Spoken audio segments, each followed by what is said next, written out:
Estudio, un minuto, un minuto.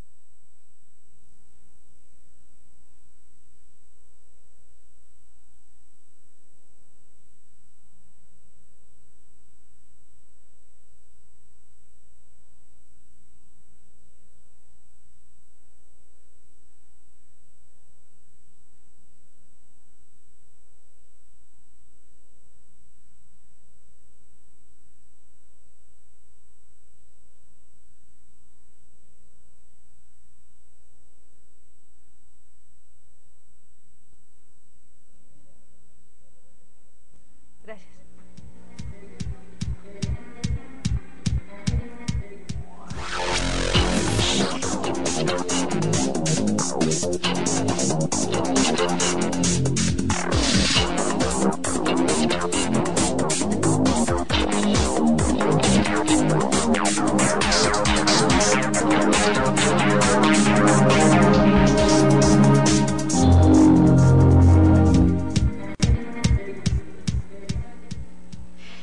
Bienvenidos a esta sesión 104 del Seminario Repensar las Matemáticas. Estamos transmitiendo desde la Unidad Politécnica para la Educación Virtual y tendremos el gusto de platicar con el doctor Ángel Ruiz de la Universidad de Costa Rica. Estamos aquí para servirles, la profesora Adriana Gómez y mi compañera, la profesora Guillermina Ávila del CECIT 11 y del CECIT 13, yo para servirles. Buenas tardes a todos los que nos están acompañando. Quiero agradecer antes que nada a la red de seminarios de Repensar por la invitación a participar como dialogante en esta sesión número 104 del seminario Repensar las Matemáticas con el tema de una reforma radical en Costa Rica para la educación en matemáticas. Nuestro invitado investigador, Ángel Ruiz. Recordemos por favor que el documento de referencia se encuentra en el foro. Los invitamos a que participen con preguntas y antes de empezar con la sesión vamos a la semblanza de nuestro invitado investigador.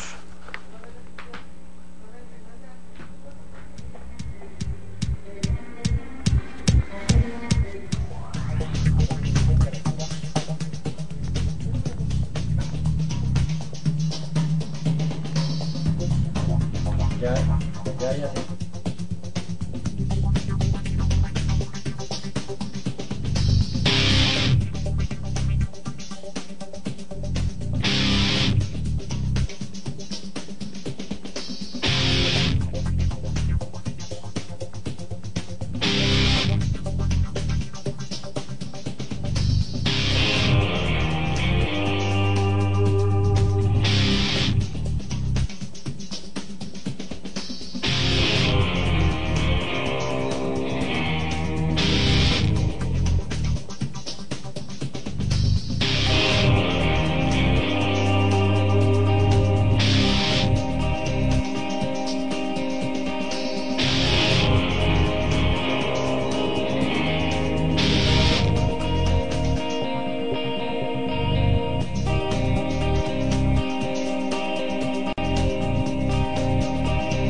Nuestra invitación a participar con nosotros, a compartir con nosotros. Observamos en tus trabajos que has seguido muy de cerca todas las modificaciones que ha tenido el currículum en Costa Rica. Desde 1990 hasta 2010 tienes varios trabajos donde hablas de toda esta trayectoria. Quisiéramos que para comenzar nos platicaras un poquito de todo este cambio que has sufrido hasta llegar a la solicitud que te hicieron del Ministerio de Educación, por favor. Con mucho gusto. Un saludo muy cordial para todas ustedes por allá en Ciudad de México. Es un placer para mí estar con ustedes y agradezco la invitación para tener este diálogo intelectual y académico. En realidad, en Costa Rica, la historia del currículo costarricense podríamos dividirlo como en 3 épocas. Voy a entrar por allí para después explicar un poco las cosas. Desde el siglo XIX hasta esencialmente 1964, los currículos costarricenses de matemáticas estuvieron básicamente orientados por contenidos, algunos de ellos simplemente tomados de libros, índices de libros y con el enfoque tradicional de contenidos. En 1964 Costa Rica vivió un proceso que también se vivió en otras partes del mundo y en particular también en México, que fue la llamada reforma de las matemáticas modernas. Entonces, esta es la historia de abajo Euclides, que decía Jean Dionnet, es decir, erradicación de la geometría euclidiana, el simbolismo excesivo y algo que yo le he llamado la conjuntivitis, es decir, un exceso extraordinario de la teoría de conjuntos en la enseñanza de las matemáticas. Nosotros vivimos este proceso en el 64 y desde el 64 hasta 1995 el currículo de matemáticas de Costa Rica y la enseñanza en general se vio influida por este paradigma. En el 95 hay un cambio de acuerdo a las ondas de la época y el énfasis era el constructivismo, pero nunca se aterrizó. Había una gran diferencia entre la perspectiva constructivista formal y la realidad conductista a muerte en la malla curricular. Entonces, los cambios se van a dar hasta el año 2012. ¿Y cómo se dan? Bueno, como ustedes pueden haber visto, yo me he dedicado esencialmente a la academia, a producir libros, a hacer investigaciones, a estar al frente de organismos internacionales de educación matemática, y de pronto en el año 2010 el ministro de Educación Pública de Costa Rica me dice: ¿por qué no me haces una reforma curricular en matemática? Y son el tipo de cosas que uno no puede rechazar, como en la película del Padrino, que el personaje principal dice: le voy a hacer una propuesta que no puede rechazar. Pues sí, era una propuesta que yo no podía rechazar, porque toda la vida me pasé hablando de la enseñanza de las matemáticas, criticando los currículos, y de pronto el ministro me pone la papa en la mano. Tenía que iniciar en ese proceso sin lugar a dudas, y ya desde el 2010 acá han pasado prácticamente 8 años donde una de mis principales actividades ha sido precisamente la reforma matemática en Costa Rica.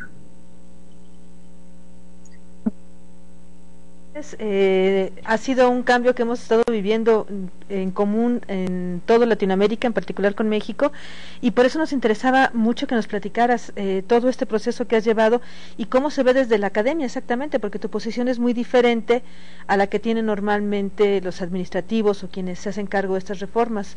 Creo que ese es un punto muy importante y muy bueno, que las reformas se vean así desde la academia.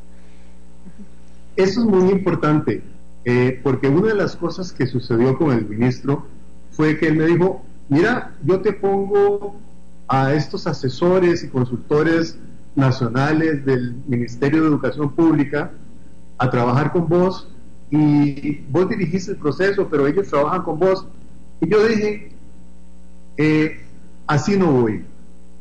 Yo voy con mi equipo, y mi equipo está constituido esencialmente de investigadores de universidades públicas con una trayectoria de más de 20 años, conmigo personalmente, y no puedo cambiar de equipo.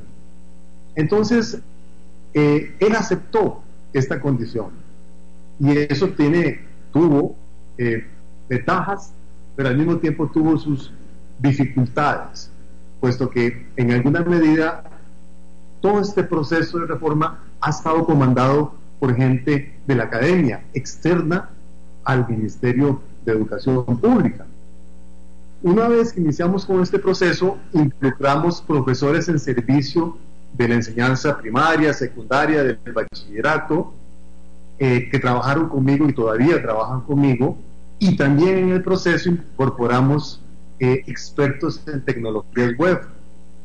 Este equipo que trabaja conmigo ahora y que ha trabajado todos estos años es lo que se llama el proyecto Reforma de la Educación Matemática en Costa Rica, que es un proyecto adscrito al Ministerio de Educación Pública, pero sin embargo con un componente privado muy fuerte que proviene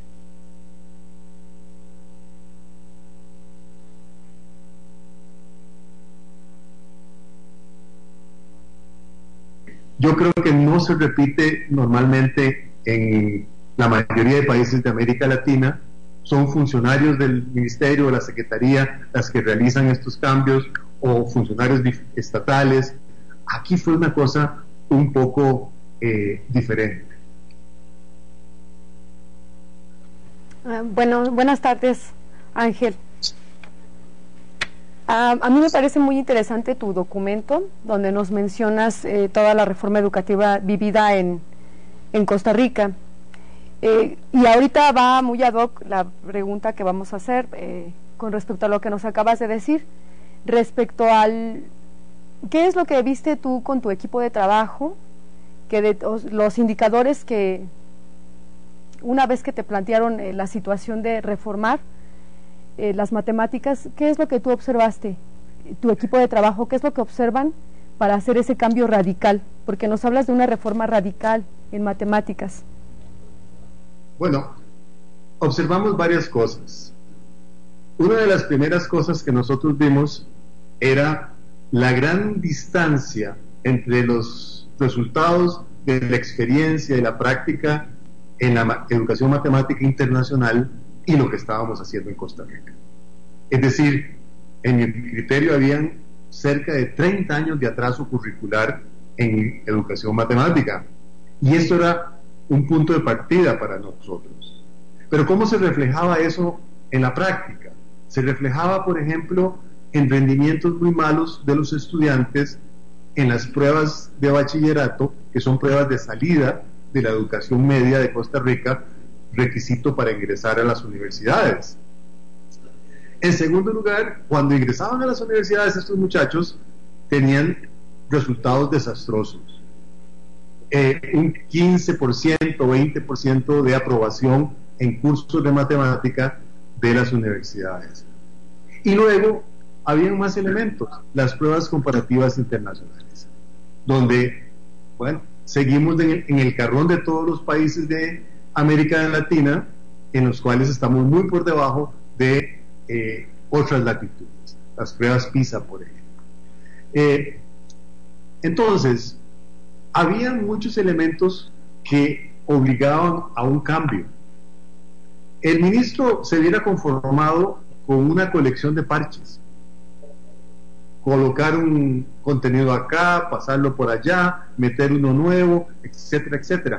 Pero mi conciencia no me dejaba a mí hacer eso, una colección de parches, sino que era fundamental entrarle, como decimos en Costa Rica, al toro por los cuernos. Y era decir, ok, vamos a hacer una reforma profunda. Y esto tiene consecuencias, porque una reforma profunda implica una fricción y una tensión en el tejido social mucho mayor. Pero el ministro estuvo de acuerdo. Él dijo, me compro el pleito. Y se compró el pleito, porque esta reforma no ha sido apoyada plenamente en el país, sino que durante muchos años tuvimos una guerra, a veces sorda, a veces escandalosa, pero bueno, hemos sobrevivido y seguimos adelante. Pero esos son los principales elementos que nosotros vimos: atraso con relación a lo que se hacía en el mundo, resultados muy malos en cuanto a contenidos, en cuanto a enfoques y en cuanto a capacidades, y había que buscar una solución no de corto plazo, sino de mediano y largo plazo para la enseñanza en las matemáticas de Costa Rica. Bueno, y considero que con respecto a lo que nos mencionas, lo que trataron de hacer fue una conexión entre lo que aprendían los alumnos y con el entorno social que ellos tienen. Nosotros entendimos que había que tocar muchas dimensiones. Había que tocar la enseñanza como las condiciones institucionales donde se estaba dando ese proceso. Y uno de los elementos que había que cambiar era el currículo, porque un currículo se vuelve algo esencial, porque es un norte, una guía. Si ese norte está mal colocado, los resultados son mortales. Entonces nosotros dijimos, vamos a cambiar el currículo. El ministro está de acuerdo en ir lo lejos que queramos ir. Sabíamos desde un principio que hacer esto no era solamente cambiar un currículo, un papel, porque al final los papeles se pueden convertir en papeles mojados y no sirven para nada. Había que iniciar una reforma donde hubiera cursos de capacitación, materiales, asesorías, apoyo, y pensar en el mediano y el largo plazo, cosa que a veces es muy difícil en América Latina, porque cada 4 años nos cambian el ministro, el secretario de Educación, y de pronto quiere colocar su impronta en la historia, y esto nos complica la vida, porque cambian los procesos. Había que tener una perspectiva estratégica, y esto es lo que hemos tratado de desarrollar en Costa Rica, y hemos tenido éxito hasta ahora. Nos comentas que el currículum ya no es más en términos de contenidos como lo era hace unos años, y en el documento haces hincapié en que no está basado en competencias, que es un término del que hemos estado oyendo mucho aquí en México recurrentemente. Entonces, ¿podrías platicarnos un poquito en cuanto a en qué se basa, cuál es la base de este nuevo currículum y bueno, qué tienen en común con los otros currículums de Latinoamérica? Este es un tema importante, porque el gran debate que siempre ha existido y todavía existe es si los currículos son por contenidos o los currículos son por competencias. Pero ¿qué quiere decir ambas cosas? Quiere decir lo siguiente: por contenidos son los contenidos los que organizan la malla curricular, todos los elementos curriculares, y ahí pueden aparecer otras cosas, pero esencialmente la lógica de los conocimientos es la que determina la esencia del currículo. Cuando es por competencias, se definen las competencias y estas organizan la malla curricular. Por ejemplo, si la competencia es razonar y argumentar en cierto nivel, lo que uno hace es decir, lo que hay que hacer es razonar y argumentar. Para esto ocupamos álgebra, para esto ocupamos estadística, para esto ocupamos no sé qué y no sé cuánto. Pero entonces lo que va a organizar es la capacidad o la competencia.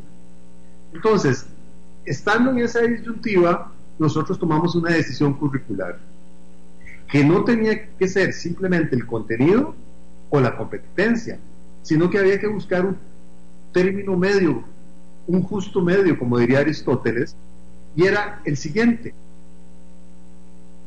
partir del conocimiento matemático, que es lo que más, con lo que es más familiarizado el docente, el estudiante, el padre de familia, y a partir del conocimiento construir o desarrollar las competencias. Pero entonces la ecuación es más compleja.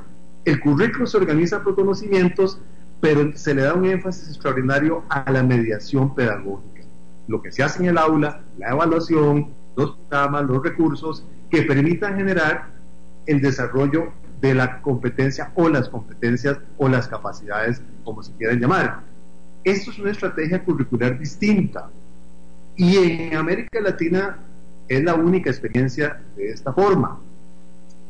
A mí, el año pasado, estando en una reunión en Berlín, me decía la presidenta del ICNI, Gilatler, que es de Sudáfrica, que ellos tomaron una decisión en torno a eso hace varios años, y era organizar su currículo mediante competencias.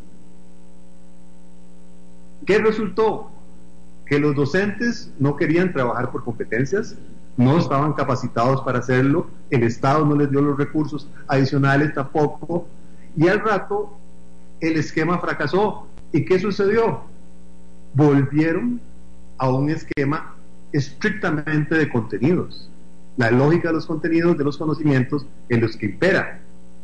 Yo le decía a ella, mira, esto es un error al principio y un error al final, porque al principio no era posible implementar en las condiciones sociales y culturales y educativas de ese país un esquema por competencias, pero volver luego a un esquema estrictamente por contenidos o conocimientos era también otro error, porque estábamos atrasándonos, o está atrasando el país en relación con lo que ya son pautas internacionales, que es colocar énfasis en las capacidades superiores o también en las habilidades del siglo XXI.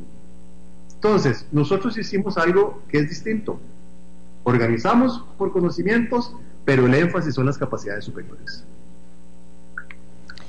Sí, en particular me parece muy importante esto que hablas de la mediación pedagógica, y tiene mucho que ver con el papel del profesor en el aula, hacer el énfasis en una cosa u otra, como tú lo dices, puede dificultar mucho el papel del profesor, y como dices, la importancia de la formación, de que estemos preparados para enfrentar esta nueva forma de ver las cosas.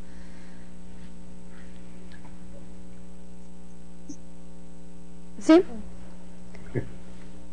Cuando hablamos de acciones transversales, varios colegas pensamos en actividades que incluyen diferentes áreas. Quisiera que nos pudieras explicar cuáles son esas acciones transversales. Muy bien. En realidad, todo esto tiene que ver con las capacidades. En nuestro currículo, nosotros tenemos los conocimientos, las habilidades asociadas a los conocimientos y por lo tanto a ciertas áreas matemáticas, geometría, números, medidas. Nosotros dividimos el currículo en 5 áreas matemáticas, y alrededor de esos conocimientos aparecen las habilidades, que si son de muy corto plazo se llaman específicas, y si son de largo plazo, 2-3 años, se llaman generales. Pero esas habilidades, que se pueden llamar competencias si quieren también, no son transversales. Las habilidades para aplicar, comprender el teorema de Pitágoras es distinto o es distinta a razonar y argumentar, porque la capacidad de razonar y argumentar está presente en todas las áreas. Igual plantear y resolver problemas, o comunicar, o conectar, o hacer múltiples representaciones. Todo eso está en todas las áreas matemáticas. Entonces, estas son capacidades. Pero ¿cómo desarrollas esas capacidades? Las desarrollas a través de acciones en el aula que nosotros llamamos procesos. Son acciones o familias de acciones que generan capacidades que son transversales a las áreas matemáticas. Entonces, la transversalidad aquí está muy asociada a las capacidades superiores y a las acciones que provocan o desarrollan esas capacidades superiores. Entiendo que las capacidades superiores es cuando cuando los alumnos logran establecer la conexión entre un problema real, por ejemplo física, un fenómeno físico, y ellos pueden argumentar por qué está ocurriendo ese fenómeno físico. Bueno, ahorita trato de relacionarlo con el área de física, pero igual puede relacionarse con alguna otra área. El proceso o capacidad superior, porque hay una relación biunívoca de conectar, conecta, nosotros lo colocamos en 3 dimensiones. La primera es conexiones dentro de la misma área matemática. Segundo, conexiones entre un área matemática y otra, geometría y números, geometría y estadística y probabilidad. Y la tercera es cuando la conexión se establece entre matemáticas como asignatura y otras, que puede ser física, como puede ser biología o como puede ser estudios sociales. En el caso de plantear y resolver problemas, el tema aquí clave es que uno ocupa plantear y resolver problemas en geometría, en números, en medidas, en todas. Está presente en todas. Entonces es una capacidad transversal. Entonces, cuando nosotros queremos fomentar esa capacidad, generamos problemas o tareas matemáticas que permiten desarrollar esa capacidad que se va a expresar o a desarrollar en las 5 áreas matemáticas en las que está dividido este currículo.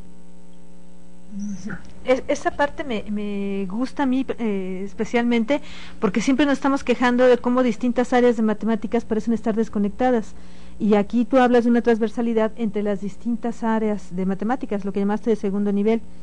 Y bueno, esa relación con los procesos matemáticos enlistas en el texto: resolución de problemas, contextualización activa, potenciar actitudes y creencias positivas, y el uso inteligente de tecnología y uso de historia de las matemáticas.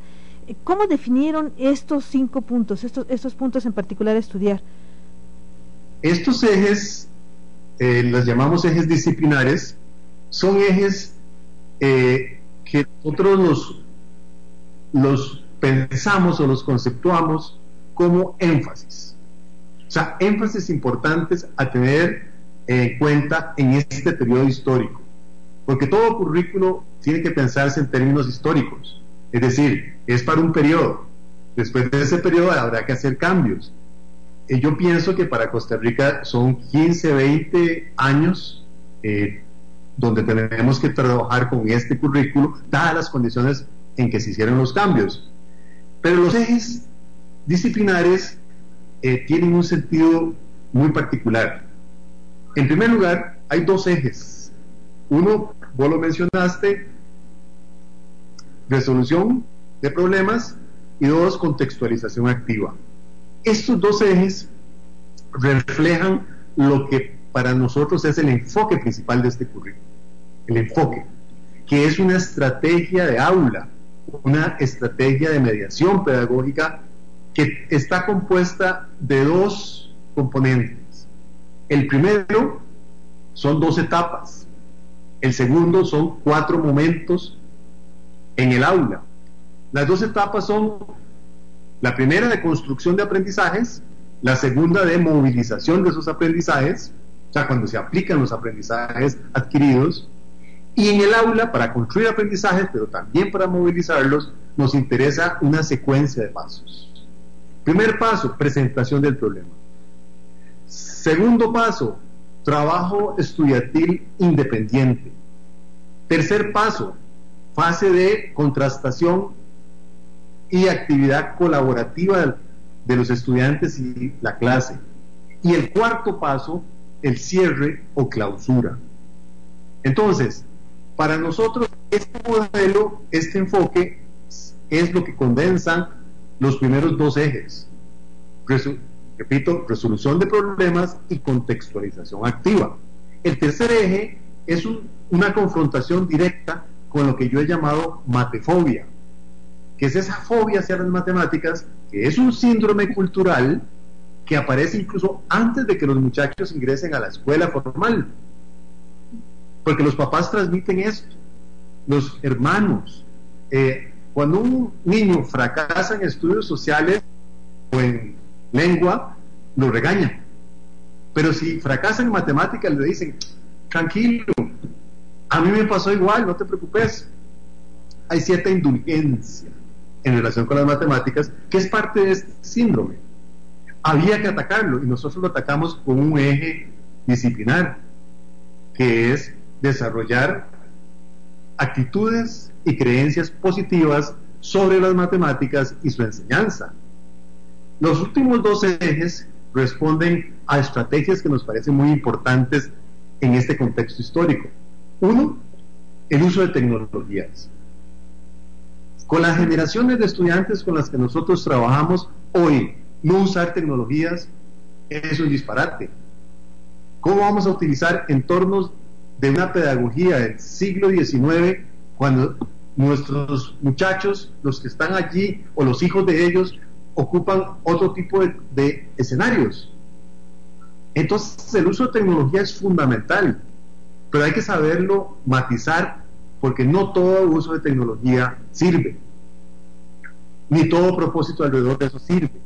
Y el último eje esencial es para darle coherencia a la visión que nosotros tenemos de las matemáticas y de la enseñanza, que es el uso de la historia. Sí, a mí me gusta en particular este enfoque en la resolución de problemas, porque les digo yo a mis alumnos siempre que es la razón de ser de las matemáticas, ¿no? El resolver problemas. De manera chusca no nos vamos a encontrar una ecuación en la calle, lo que nos encontramos son problemas a resolver. Entonces me gusta este enfoque, esta idea. Bueno, dando continuidad a lo que nos mencionas, Ángel, uno de los indicadores educativos que nos mencionas en el documento es la cierta reacción de rechazo hacia el estudio de las matemáticas. ¿Cómo combatieron este problema en Costa Rica y qué es lo que nos sugieres a nosotros los docentes de matemáticas? Porque en México pues no distamos mucho de esta realidad. El tema es un tema capital, es un tema esencial, y sin embargo hay algo muy importante: no se da en todas las regiones del mundo, no siempre se da. A mí me sucedió hace un par de años en China, en Shanghái, que yo estaba dando una charla y empecé a hablar con el público de la matefobia, y me volvían a ver como si fuera un marciano. ¿Qué está diciendo acá? ¿Pero qué es eso? ¿De qué habla? Entonces la matefobia es un asunto que tiene también orígenes sociales y culturales, pero al mismo tiempo hay cosas que se pueden hacer para que la situación mejore. En el caso nuestro,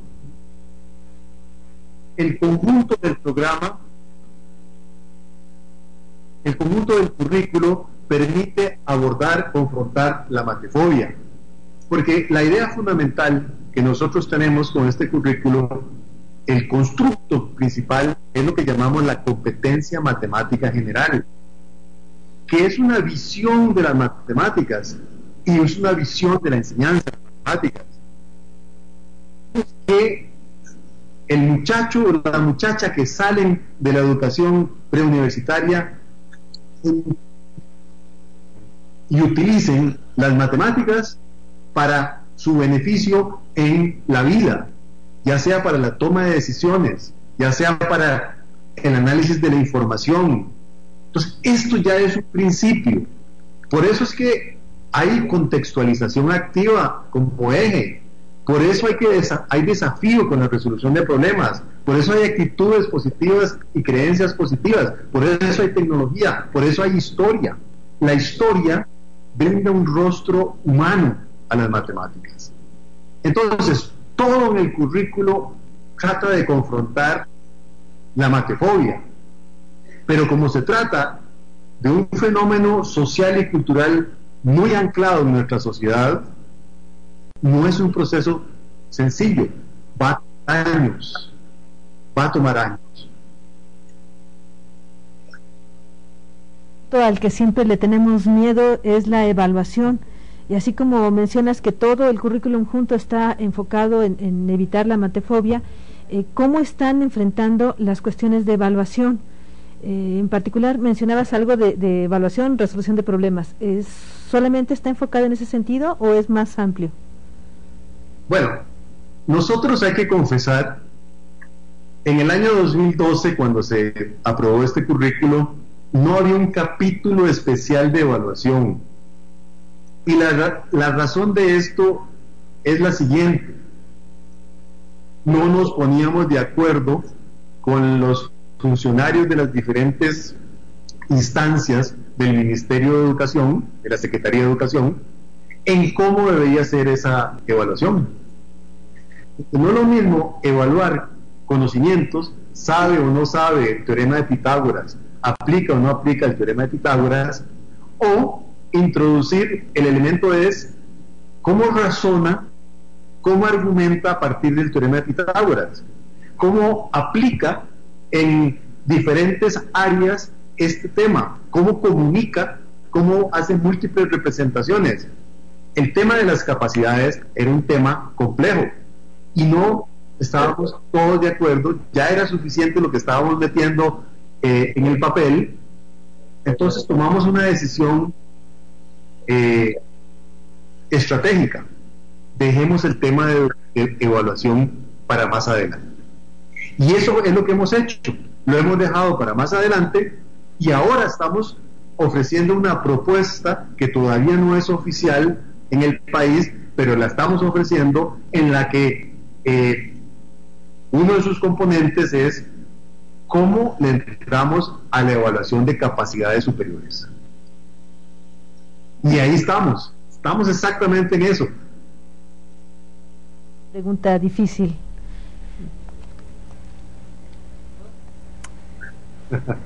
Uno de los puntos principales que se analiza en la reforma de Costa Rica es la formación docente, que la llevaron a cabo mediante plataformas virtuales, capacitación presencial y asesorías técnicas. ¿Por qué lo definieron de esta manera y cómo lograron capacitar a, pues yo creo que a la mayoría de los docentes en Costa Rica? Bueno, es un proceso complejo que tiene que ver también con la política. El ministro con el que tomamos este camino iba a durar 4 años. ¿Y cómo hacemos para llegarle al máximo posible de docentes en 4 años? Porque no sabíamos qué podía seguir, porque lo que podía seguir podía ser algo fabuloso o el diluvio. O sea, todo era factible. Entonces, ¿qué hicimos? Trabajamos en 2 vertientes importantes para tratar de llegarle al máximo posible de profesores y maestros. La primera vía fue cursos bimodales, es decir, cursos que tienen un componente presencial, pero a la vez un componente virtual. Y la ventaja es que podíamos trabajar ambas dimensiones directamente con docentes líderes y funcionarios, que a su vez tenían que ir al resto del país a replicar el curso que nosotros le estábamos dando. Es decir, era un proceso en 2 tiempos. Eso nos permitió llegarle a mucha gente, a muchos docentes, prácticamente a todos los profesores de la educación secundaria y de bachillerato, y a un porcentaje importante de profesores de primaria, porque es que en primaria son muchos, entonces es más difícil llegarle a ellos. Pero a partir de ese proceso llegamos a muchos, y para complementar el proceso construimos cursos virtuales, totalmente virtuales, con una modalidad que se llama MOOC, de sus siglas en inglés, Massive Open Online Courses, que son cursos donde lo que predomina es el video como un medio para desarrollar los contenidos. Y eso lo hemos estado haciendo en los últimos años. Hemos hecho MOOCs para docentes, y ahora estamos usando una unidad mucho más compacta que le llamamos mini MOOC, cursos MOOC que se pueden desarrollar en menos de 15 horas por un profesor. Y esta vez ya no solo trabajamos con profesores, sino también con estudiantes. ¿Por qué? Porque hay que ser realista, no todos los docentes cumplen con el currículo, y no queremos que los estudiantes se vean lesionados. Eso nos ha obligado a hacer cursos también para estudiantes, que en este caso son de bachillerato. Bueno, así que en este momento, como tú mencionabas, ya han pasado varios años, 8 años, decías casi 8 años, de que se empezó todo este proceso, y es más o menos el tiempo que se manejaba como esperado para la implementación, para lograr una implementación. Entonces, ¿nos podrías platicar un poco sobre los logros hasta este momento y lo que viene hacia adelante? Ya comentaste que están pendientes o están trabajando sobre la evaluación, pero ¿qué más viene? Bueno, yo pienso que podemos dividir, grosso modo, el proceso de reforma matemática en Costa Rica en 3 etapas. La primera etapa arranca con la implementación que inició en el año 2013. Se aprobaron los programas en el 12, pero se empezaron a implementar en el 13. Esta etapa que llega hasta hoy es, en mi opinión, de introducción. Y sigue una etapa de desarrollo de otros 5 años, y yo pienso que otra etapa de consolidación de otros 5 años. 3 quinquenios. Es decir, en Costa Rica, para seguir avanzando, ocupamos 10 años más. Ahora, ¿qué es lo que hace falta? Bueno, hay que expandir el diseño de tareas matemáticas con base en el currículo, porque el esquema de 2 etapas, en particular los 4 momentos del aula, es un esquema que tiene que incidir en la formación de los maestros para poder diseñar problemas adecuados. No todo problema sirve para desencadenar los aprendizajes, y esto implica todo un proceso de preparación. Igual hay funcionarios de la Secretaría de Educación, Ministerio de Educación en Costa Rica, que son claves, que tienen que ver con las asesorías a los diferentes docentes, que tienen que ver con el diseño y construcción de pruebas. Hay muchos funcionarios con los que tenemos que trabajar para que se sintonicen con este currículo. Y tenemos que seguir apoyando directamente a docentes y estudiantes por las vías virtuales o bimodales que hemos desarrollado hasta ahora. Todo esto, avanzando la evaluación, como lo dijimos hace un momento, está planteado en la agenda. Pero no podemos perder de vista algo fundamental: los cambios políticos, los cambios de gobierno. ¿Qué pasa si el siguiente ministro, bueno, ahora tenemos uno nuevo, qué pasa si este ministro decide que hay que ir marcha atrás y volver a otra cosa? ¿Qué pasa si hace cambios sustanciales y dice, no, este proyecto de reforma de la educación matemática en Costa Rica no me gusta, voy a darle prioridad a otra cosa? Estos son temas claves, son temas muy importantes, porque obligan a una acción que yo diría que es incluso política. Hay que vadear estas realidades para seguir adelante. No es como algunos países que tienen protocolos de 10 años independientes de quién esté en el gobierno. Aquí no, aquí dependemos de lo que se le ocurre al ministro o a la ministra de turno, y eso es como dicen en inglés, es un hándicap, un elemento vulnerable para nosotros. Pero ahí seguimos. La idea es seguir adelante en esta reforma con el tiempo. Yo soy optimista, aunque al mismo tiempo pienso que no se puede ser optimista en absoluto, en total, porque, como decía Heráclito, allá en el siglo V antes de Cristo, todo cambia.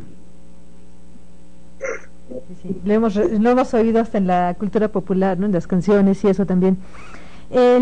Como dices, es un punto crítico, y me parece muy importante lo que mencionas de ser optimista, pero al mismo tiempo ser precavido, checar todo esto.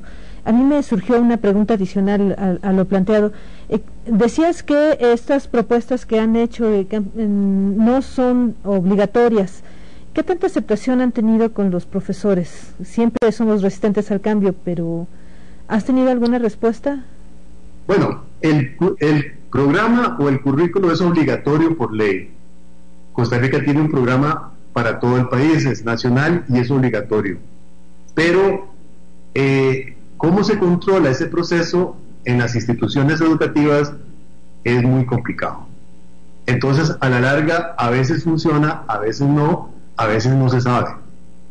Yo pienso que el balance es que tenemos un porcentaje bastante bueno de docentes, de maestros, que sí siguen este currículo o tratan de hacerlo, y eso es importante.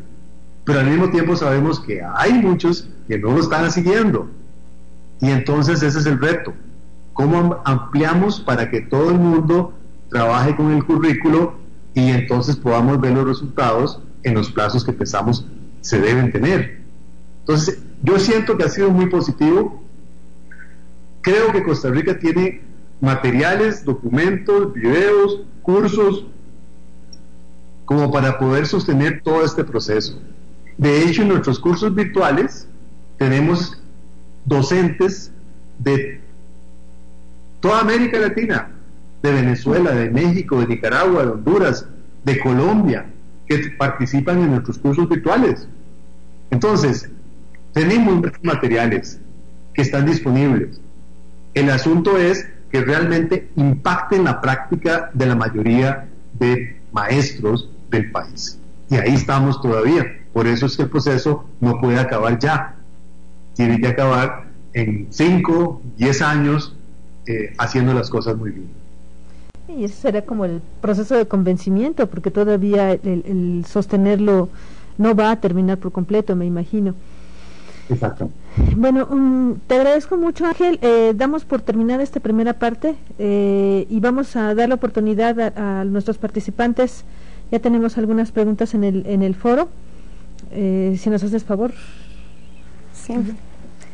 Bueno, vamos a comenzar con una pregunta que realiza el delegado de la Asociación Nacional de Profesores de Matemáticas. Nos está acompañando en Aguascalientes.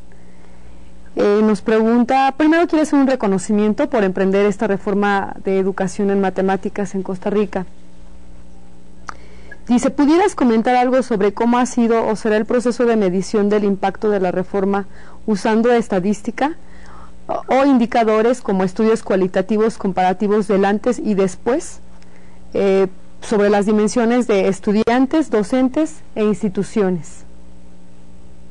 Sí, bueno, un saludo para los compañeros de la NPM en Aguascalientes. Yo he estado ligado a la NPM desde hace muchos años y he participado en muchos congresos y tengo muy buenos amigos en la NPM. Estamos en ese proceso. Hemos realizado estudios hasta este momento cualitativos sobre el trabajo que estamos haciendo, especialmente con docentes. Cada año que hemos avanzado hemos tenido diagnósticos, observación de aula, y hemos obtenido resultados. Algunos de ellos los hemos publicado, como en el 2015 publicamos un tomo completo sobre los resultados que obtuvimos. Entonces sí hemos ido en esa dirección y hemos de alguna manera medido el proceso. No obstante, hay que entender que los cambios educativos que estamos proponiendo, como no son de corto plazo, hay muchas variables que entran en juego.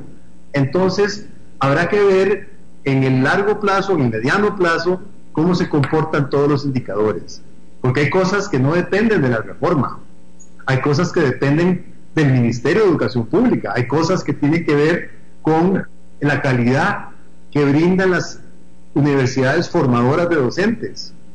Todos estos elementos pesan. Entonces habrá que ir midiendo, pero en efecto sí hemos hecho estudios y revelan que la gente, cuando utiliza este currículo, genera primero una satisfacción personal de ellos al hacer un trabajo que rinde sus frutos, y segundo, un impacto positivo en los estudiantes.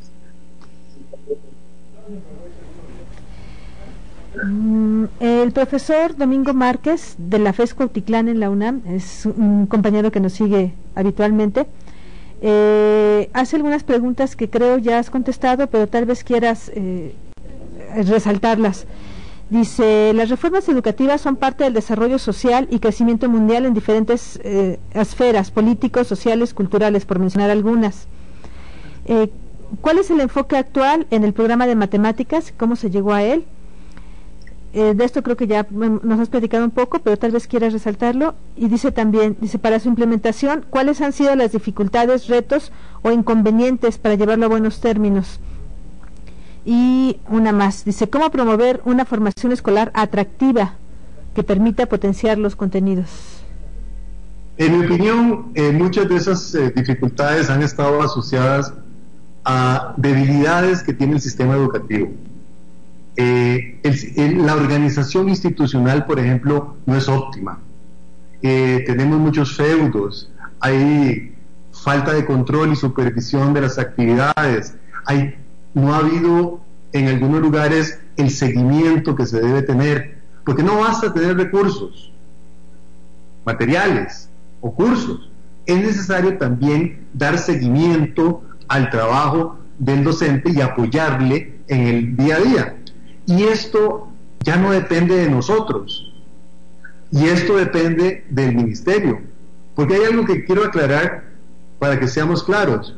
El proyecto que yo dirijo, si bien está adscrito al Ministerio de Educación Pública y cuenta con el respaldo del ministerio, sin embargo no es una entidad del ministerio. Tiene un componente externo muy fuerte, compuesto por investigadores de las universidades y expertos en tecnologías web, que trabajan o trabajamos con el apoyo de organismos de la sociedad civil, privados. La financiación viene de estos organismos. Entonces, no somos el ministerio en ese sentido. Pero hay muchas cosas del ministerio que son esenciales para poder implementar este currículo. Y una de ellas es que el sistema permita apoyar al docente, supervisar al docente en el día a día de la implementación curricular. Ahí todavía tenemos que trabajar. Hay otra dimensión que tampoco es del ministerio, pero que incide sobre él, que es lo que hacen las universidades formadoras. Hasta hace muy poco tiempo, muchas de las universidades que formaban o forman profesores de matemáticas para secundaria y bachillerato no estaban sintonizados con este currículo. Eso ha ido cambiando. Pero si los egresados no están sintonizados con el currículo, ¿qué van a hacer en las aulas, en el servicio? Ese es un tema que también se está resolviendo favorablemente, es uno de los avances, creo yo, y pienso que por ahí van caminando las cosas apropiadamente, pero todavía no se ha avanzado, en mi opinión, en mi criterio, suficientemente. Sí, son como dos momentos de formación diferentes. Los profesores que están formándose apenas para llegar posteriormente a las aulas, y los que ya estamos en las aulas y necesitamos una capacitación constante. Creo que, como dices, es un punto importante a considerar también. Te dejo, Guillermo.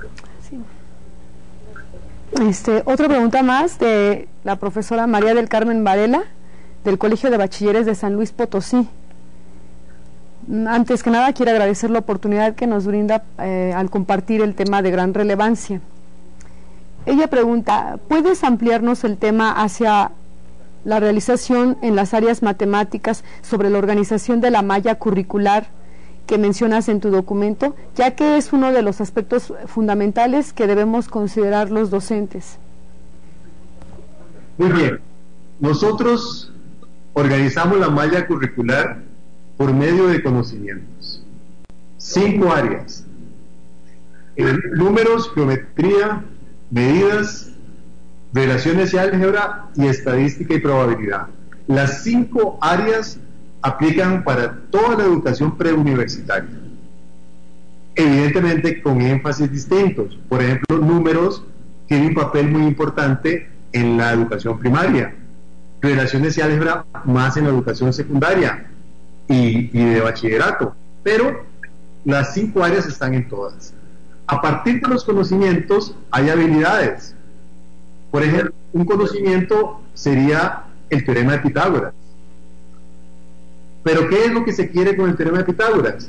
Desarrollar una habilidad alrededor de ese conocimiento. Si es de corto plazo, se llama específica. Si es ya no solo el Pitágoras, sino el tratamiento de triángulos de cierto tipo en un periodo mayor, se habla de habilidades que son generales. Entonces nosotros partimos de eso. El maestro tiene que partir de eso y tiene que decir, bueno, me toca el teorema de Pitágoras y estas habilidades y voy a diseñar eso, pero tengo que tener en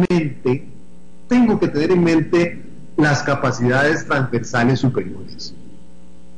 Entonces, a la hora de generar su mediación pedagógica, tiene que pensar en las otras cosas, porque si no nos podemos quedar de nuevo solamente en el esquema por contenidos o conocimientos. Y así organizamos toda la malla curricular. Sí, Adelante. Sí, bueno, yo creo que cuando se organiza la malla curricular, entonces es cuando ya, como nos mencionabas hace un momento, sobre las acciones transversales, dentro de la misma matemática, pero después los están preparando ya para el nivel preuniversitario. Adelante. En base a estos mismos contenidos, voy a cambiar un poquito el orden de las preguntas. La doctora Liliana Suárez, de aquí del Politécnico, nos menciona la imagen que tienes en el texto, donde se ve justamente cómo va avanzando en los distintos niveles, en los distintos contenidos, números, medidas, geometría, relaciones y álgebra, estadística y probabilidad. Nos dice, más bien te dice, nos has ofrecido una interesante documentación de la reforma en educación matemática en Costa Rica. Te agradecemos mucho tu participación en este seminario. Es interesante ver una prueba palpable de la incidencia de la investigación en la educación. Y justamente es lo que decíamos, que es un punto fuerte pues de esta reforma, el hecho de que sea justamente viniendo de las investigaciones. Y pregunta, ¿cómo toman en cuenta la diversidad de bachilleratos, el nivel preuniversitario, y el mapa, y cómo es el mapa de las matemáticas universitarias? Quisiera yo agregar personalmente un comentario en ese sentido. Hablabas también, y con respecto a la sociedad de profesores, la asociación de profesores, esta liga entre el nivel básico, el nivel preuniversitario y el nivel universitario, ¿cómo los conectan todos? Muy bien, muchas gracias, Liliana, y un saludo muy afectuoso. Bueno, en Costa Rica tenemos lo que le llamamos el bachillerato, que nosotros le llamamos el ciclo diversificado, que son vías distintas que siguen los estudiantes, siendo las dos principales la vía académica y la vía técnica profesional. Ambos tienen que hacer el bachillerato y la prueba de bachillerato. La prueba de bachillerato es una prueba estandarizada que se realiza al final y es de certificación. Si alguien la gana, pasa, puede entrar a la universidad, y si alguien la pierde, no puede. Entonces, eso hace un papel importante, le da un papel importante a esta prueba. En el caso de Costa Rica, y no es necesariamente lo que yo pienso que hay que hacer, pero es lo que se está haciendo, es que el mismo programa que se utiliza para la salida académica se utiliza para la salida técnica profesional, y los muchachos tienen que realizar la misma prueba, solo que los muchachos de la técnica profesional tienen un año más. En lugar de 2 años, que es en Costa Rica, la educación son 11 años en la vía académica, los de la vía técnica profesional tienen 12 años, o sea, son 3 años, pero el programa es el mismo. Ahora, una vez que entran a la educación superior, y en particular a las universidades, entonces ya siguen diferentes rutas. Las carreras de ingeniería, o de economía, o de medicina, o de ciencias sociales. Pero la prueba es la misma.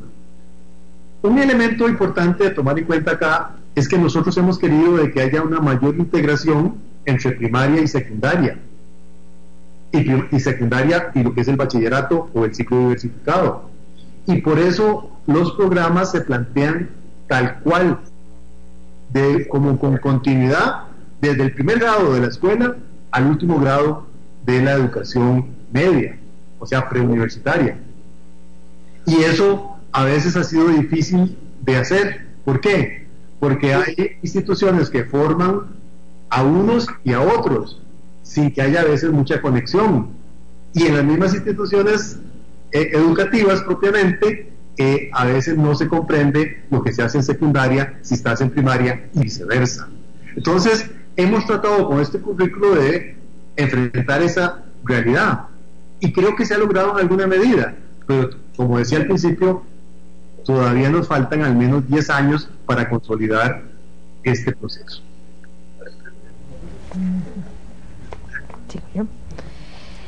Bueno, Ángel, una pregunta más, que también creo que ya está parcialmente contestada. Dice el profesor Víctor Hugo Luna, de la Escuela de Ciencias Nacional de Ciencias Biológicas de aquí del Politécnico. Felicidades por el tema, primero. Y después nos habla que para validar esta transformación curricular es importante evaluar cada fase. ¿Qué estrategias se diseñaron para validar cada etapa, tanto con docentes como con alumnos? Nos hablabas tú ya de unas observaciones de aula, etcétera, sobre todo de tipo cuantitativo, pero ¿tienen algo específico para ver los resultados con los chicos, con los estudiantes? En este momento no lo hemos desarrollado de manera directa. De manera indirecta, las pruebas de cierre, las pruebas del bachillerato, nos sirven para ver cuál es el rendimiento que han tenido los estudiantes. Estas pruebas, sin embargo, empezaron a utilizarse en el 2016. Es decir, la primera prueba, que es censal y es para toda la población, se empezó a usar en el 2016, la segunda en el 2017, y arroja datos de toda la población estudiantil.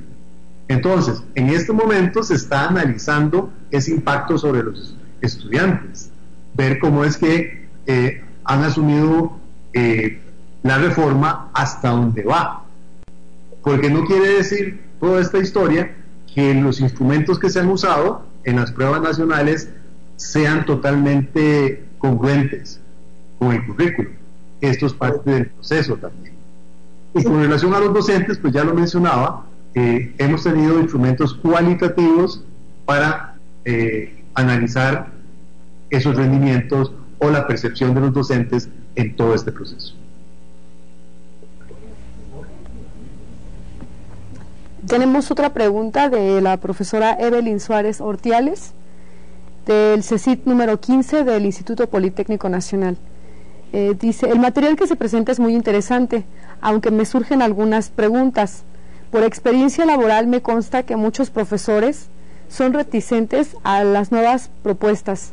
Agréguese a ello que otros tantos no leen, entre comillas nos pone esto, porque por eso están en matemáticas. ¿Cómo reaccionan los profesores frente a la estrategia pedagógica? ¿Y cómo se les hace llegar a los profesores el paradigma en el cual se inserta la estrategia pedagógica? Totalmente de acuerdo en esa reticencia. En realidad, cuando se trata de una reforma así de profunda, la reticencia es mayor, obviamente. Y es que los maestros, como casi en todos los otros profesionales o trabajadores, se mueven en una zona de confort, y un cambio de esta naturaleza los saca de la zona de confort y ejerce esto una reacción positiva o negativa. Nosotros hemos logrado, con los materiales, los documentos y los cursos que hemos dado, generar un cambio importante en los maestros. Pero curiosamente, en Costa Rica, los cambios más importantes, positivos, no los vemos en los principales centros urbanos, los vemos en las zonas rurales. Es interesantísimo cómo uno dice, pero en San José, que es nuestra capital, en escuelas secundarias grandotas, los docentes empiezan a decir: yo ya lo sé todo, ¿para qué? No sé qué, no sé cuánto. Y uno va a zonas rurales y la gente: queremos saber, queremos aprender, quiero hacerlo, voy a hacer un diseño distinto, y hemos logrado cosas importantísimas. Una segunda cosa que hemos notado es la actitud de los profesores de media y los de primaria. Los de primaria están deseosos de aprender. Es un placer trabajar con maestros de primaria, y a veces cuando trabajamos con los de secundaria o bachillerato sobre todo, se complica la historia. No es que no salga bien, ha salido bien, pero no sé si eso se repite en México o en otras partes, pero hay una diferencia importante, y eso ha obligado a que los instrumentos que usemos se tengan que adaptar a las poblaciones, porque son distintas. Pero hemos avanzado en ese proceso, y muy satisfactoriamente, en los últimos años. Sí, esto que comentas, perdón. No, adelante. Esto que comentas de las diferencias que vemos luego entre los profesores de básica y de nivel medio, me parece un punto importante y además como digno de estudiarse. Aquí en México lo hemos achacado, al menos en las conversaciones en corto, sin tener un referente de investigación real, a la formación que tienen muchas veces, tienen más formación en pedagogía y eso los profesores de niveles básicos que los que estamos en nivel medio superior y superior, que estamos más enfocados a las áreas disciplinares, tal vez, no sé si sea el mismo caso allá en Costa Rica. Sí hay esas diferencias, hay más especialidad para los de secundaria y media superior. Creo que también es que de alguna manera quienes hemos formado a esos profesores de media y media superior, tal vez cometimos errores en las mismas universidades y no ayudamos a crear una actitud más flexible, más posible de hacer transformación, una actitud hacia el cambio y a la adaptación al cambio mayor. Eso es parte de los asuntos que tenemos que trabajar en la formación inicial, porque al fin y al cabo uno no forma para un currículum, uno debe formar para la preparación en general y estar preparados para los cambios, porque son inevitables, todo cambia. Heráclito, pero Mercedes Sosa, o sea que y hasta Carlos Gardel. Sí. Bueno, otra pregunta, el profesor José Luis Torres del CECIT 7, me parece, de aquí del Politécnico, nos pregunta si, así como esta reforma ha habido en matemáticas, otras reformas en otras áreas también, como en ciencias, por ejemplo, y si hay alguna vinculación entre ustedes y los que están trabajando en las reformas de otras áreas. Nosotros participamos de un proceso de cambio y de reforma, no solo en matemáticas, sino también en otras asignaturas. Pero los cambios más importantes, más fuertes, han sido precisamente en matemáticas.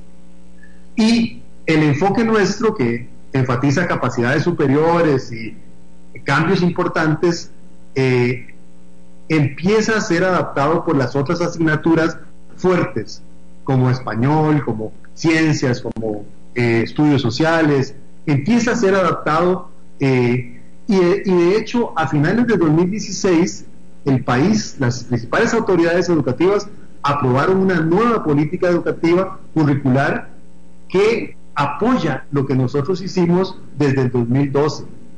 Es decir, en mi opinión, y respondiendo a la pregunta, yo creo que en los próximos años vamos a ver mayores integraciones entre nuestro currículo y el de otras asignaturas. Esto seguramente ayudará también a las cuestiones que comentábamos hace rato iba a decir interdisciplinaridad, pero más bien lo llamaste tú, perdí mi nota, pero bueno, cómo van relacionándose distintas áreas de matemáticas y en un tercer nivel entre matemáticas y otras áreas. Conforme vayan avanzando estas reformas, también se tendrá que ir viendo esta liga. Pero bueno, no nos queda más que agradecerte nuevamente, Ángel. El tiempo siempre es un tirano aquí, pero queremos pedirte, por eso estamos dejando unos minutos, para que hagas una especie de cierre, una conclusión. Con mucho gusto. Yo pienso que la reforma matemática en Costa Rica, que todavía necesita más años para andar y poder evaluar todos sus frutos. Sin embargo, lo que hemos avanzado, en mi opinión, es muchísimo.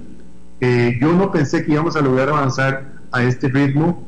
Los maestros me sorprenden cada día, porque yo decía, ¿cómo hacen eso si deberían no hacer eso todavía? No, lo hacen, y hemos descubierto a lo largo y ancho del país esa reacción positiva de los maestros.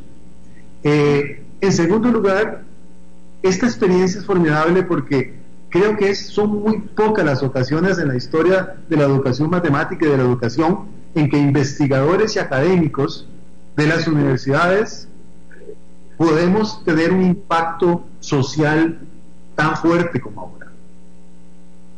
Lo mío siempre fue quedarme en la universidad a publicar muchos libros, artículos, estar en las conferencias internacionales, pero la responsabilidad que esto implica de impactar a miles de personas, docentes, a centenares de miles de personas, estudiantes, es extraordinaria. Y espero que tengamos el tiempo, la oportunidad para poder realmente implementar este currículo y ver sus frutos. No es tan fácil ver sus frutos a corto plazo, pero sí tenemos fe, y en la comunidad internacional se ve precisamente el trabajo que estamos haciendo, y creo que eso es un aliciente. Y esta oportunidad que ustedes me han dado y nos han dado para poder intercambiar, ojalá alguna vez tengamos una sesión presencial en la Ciudad de México, que me encanta, o en San José, Costa Rica. La ventaja es que en San José, Costa Rica, las playas maravillosas quedan muy cerca. Muchas gracias, nos daría mucho gusto tenerte por acá, y no tengo el gusto de conocer Costa Rica, pero sí esperemos que haya oportunidad de encontrarnos. Bueno, pues sí, definitivamente creemos que tu proyecto, el proyecto donde ustedes están trabajando, es un ejemplo. Esperemos que se pudiera reproducir pues en muchos lugares de Latinoamérica, que nos hace falta esta relación, esta liga entre la investigación, la docencia y lo que ocurre realmente en nuestras aulas, ¿no? Las cuestiones administrativas que nos has tú mencionado, y como dices, es una responsabilidad enorme, pero creo que va muy bien. Me da mucho gusto, muchas felicidades, y gracias por compartir con nosotros. Gracias, Guille, también por acompañarnos. Gracias a ustedes, y muchas gracias a Ángel. Nos invita y nos deja una reflexión profunda para los docentes también. Pues un abrazo a todos y todas, y seguimos en contacto. Gracias, nos vemos pronto. Nos vemos.